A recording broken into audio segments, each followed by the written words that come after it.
How to start with zero and have 100 grand in the bank. Here we go. Very easy. We're going to start with the basics and move into the more advanced throughout the lesson. So we'll start with a job. Go get a job. Let's go get a job. Make 50,000 a year. In 2 years, you've made 100 grand. By the way, I want to share this because people have this fucking idea. I want to wring their neck. You need money to make money. But when you go and get a job, you don't need money to get a job, do you? People think this thing, oh, you need money to make money. But what? You have a fucking job. You didn't need to show your employer at the fucking interview how much net worth you had. You have to, with a job, you have to show up and do a service. And so here we go, 50,000 a year. This is your income. Fantastic. What's the problem with that? As we know, what's your cost of living? Right about there. Cost of living is there. 50 income is there. What do you call this gap here? This gap, of course, is the revolution line or the riot line, the martial law line. Look, if the cost of living was more than the income, then there'll be rioting in the street. The fuckers wouldn't show up to do their job. That's you. You need to have a little bit of a gap like that so that people go to work and shut their mouths. And so, of course, when you go and get the job, the JOB, that will keep you just over broke. You're just going to always be just a little bit over broke. And by the way, if you you go to uni, bust ass for 6-8 years, become a doctor, accountant, lawyer, you'll have an higher income, but you'll also have high costs. You go and bang out a couple of hundred gorillas on a degree, you get a little bit paid more, but you're fucking expensive. But look, when you show up at work, and you're in your Toyota Corolla and you beat up suits and you look like a peasant and all the other people in your lawyer office have got the fancy shit, the probability of you keeping that Toyota Corolla or that beat up suit is very low. You want to fucking fit in. You want to look the part.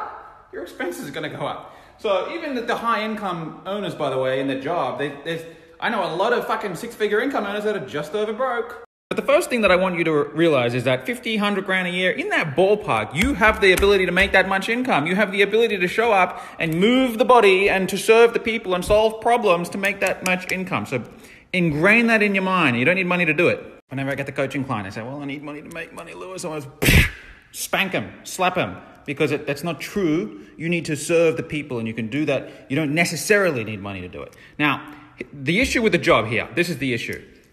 Time. When you show up and you're doing work with the body, with the hands, and you're making the $50,000 a year, how much time does it take? It takes up all of the time. It's all of your time. So you want to go make 100 grand, this is what you got to do. You got to do the same work, but you got to figure out a way that you can do it once and keep making income from the work. Do the work once, but then keep making the fucking income. Where's Robin's book? My girlfriend loves to cook. Cooking costs money. But if you write a recipe book, you can do what you love what you do, make fantastic food, package it, serve the people with it, and sell this. This income keeps coming in. The thing that she did once keeps making money from it. So if she had gone to college to get a degree in cooking, is that a thing, a degree in cooking? I don't fucking know. She would be at work. It's breakfast time. I have no watch on my wrist. It's breakfast time. She would have been at the restaurant today making me breakfast. But she makes income without working now. Normal people, college, uni, mum and dad, the normal people, the middle class, the work bees, they promote going and working longer fucking hours.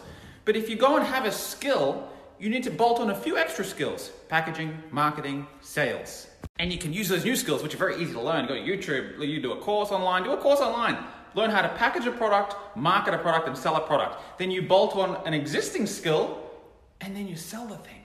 Go and serve the people with your gift. You got to understand that you are in sales. Everyone is in sales. Just most people sell their time rather than sell a product. What is a product, by the way? It's frozen time. It's time, energy, creativity, love, originality that you've packaged and put into one thing and froze it. And then you've clicked some buttons or sent some emails to duplicate the thing 1,000 times, 10,000 times, and shipped it to the people, got it out to the people. Your frozen time has gotten to the hands of people. This particular book's, I think, in 16, 17 different countries around the world now. So if you're here at the moment, you've got the job, fantastic. Let me just come back here. This is your income, top line. This is your cost of living, bottom line. Do everything you can for the next year or two to lock that red line in. Lock your cost of living, don't increase it. Now what you need to do when you get home from making this 50 a year is get to work on building a product, packaging a product for the people. Freeze your time so you can duplicate that time and get it to the people without actually having to go to work. That means when you get home and there's clothes on the ground, there's dust on the floor, you don't sweep it. You don't do the what is this dishes? This is called locking yourself. Oh God, turn it off. This is called locking yourself into servitude. You need to work on the product. Because what you do from 9 to 5 will make you a living. But what you do from 5 to 9 will make you a fortune. And you don't make fortunes by doing your own sweeping. You're sweeping your own dust up. Build the product, get it to the people. You've got to package your unique gift, your unique skill. Let me give an example. One thing I love in life is massages. I love massages. I get so many massages. I had a massage last night. We got a massage. But could you imagine if I was a masseuse? I would imagine that it would be a challenging way to make money. You can work with one client at a time with a 1 hour block. And to scale that thing so much above your cost of living that you can actually pocket that 100 grand, which is the point of this whole lesson in the first place, would be very challenging. But the service itself is brilliant. Massage has been around since the beginning of time. It will be here until the end. That will never go out of business, massage. But how are you going to scale that thing? So what you need to do if you're a masseuse and you love the service and you want to serve the people with it, is you sit down and you ask yourself, how can I scale this thing? What can I put together that I can get massage to my people, to my fellow human beings, without me having to do all of it? Keep asking yourself the question until an inspired thought emerges or until an original thought pops up. It will happen, especially if it's your true calling. If it's your real service, you just ask yourself, ask your mind to come up with the thing, it will come up. And so one thing, what about an app? Could you imagine like an Uber massage? Is this a thing? If this hasn't been invented, someone should do it. An Uber massage, you got the app and you put the thing on and it connects to all the qualified masseuses and they have to submit their qualifications, they have a rating, and then you click the button and they pop around to your house. You could go to salons and say, hey, would you like an add-on for your people when they're getting their hair done for 3 or 4 hours? Why don't we get the masseuse in for 1 of the hours and we'll give your people a foot massage while they read the magazine and get their hair done. That is an add-on that I would get. When I get my hair done, I want the thing done. You could go to all the airports, the business class lounges, the first class lounges, and all the airports in all the world, and you could be the company that has the database there of the masseuses all over the globe that brings them into the... When you're waiting for a plane, what do you want? You want a massage.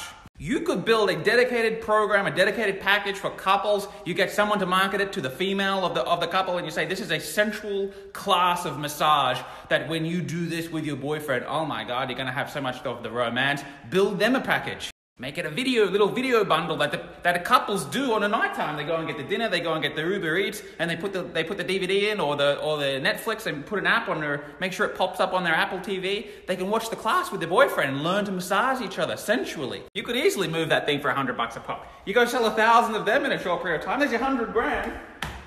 So it's about how can you package your skill, your service, your creativity into one thing that you do once and that you can keep getting to the people. You can become a business consultant for other masseuses that are struggling. You could go into their business and say, what are you doing wrong? What are you doing right? Drop this, add that, tweak that. How can you make a big claim? How I'm going to help you 2x or 5x your income. Make sure you can back the claim, but people will buy that. There's so many things that you could do. It's about just being creative. How can you serve the most amount of people with the least amount of energy output? How can it be efficient? It's a basic efficiency equation. Then, once you get the income and your service right, the income's flowing in without your time, then you save a portion of the income and then you invest it. And you can still be a masseuse, still do your hands-on stuff because there's something very beautiful about doing your actual service as well. I still love one-on-one coaching. It's not passive income, but it's still very cool to do that. Do that. Then have your semi-passive income that's scalable. Then have your passive investment income. This part here is your contribution and your fulfillment. It's really cool to see what difference you're making in people's lives. The middle part here is semi-passive. It's scalable. It's where you're going to get your money right. It's how you're going to afford really cool stuff, have a big income. Then over here, your passive, that's how you're going to build wealth over time.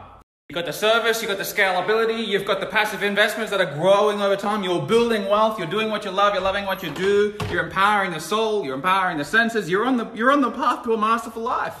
But you can't keep working like a slave all your life.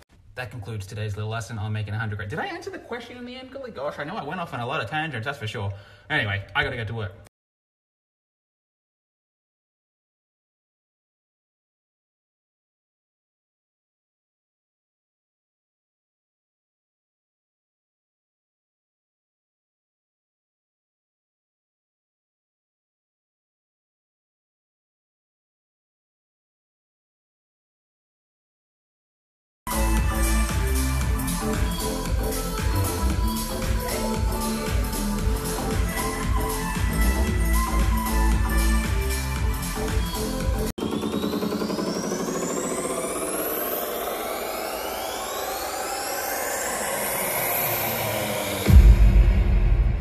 Bring that ass back like a boom, boom, boom, boom. On a side effect, the biggest thing with wealth is having guilt and shame. If you're guilty and shameful, you won't want to hold on to money. Guilty people and shameful people want to get rid of their money. They don't feel worthy of keeping money. Cost of if you mess with the deal. And so it's not that I'm really loyal to you, babe, and all this fluff. That's crap. If I get a better deal, I'm going to talk to her. Robert, there's a better deal here. And she'll say, are you sure it's a better deal? Yeah. What are you not seeing in that deal? If there's a drawback,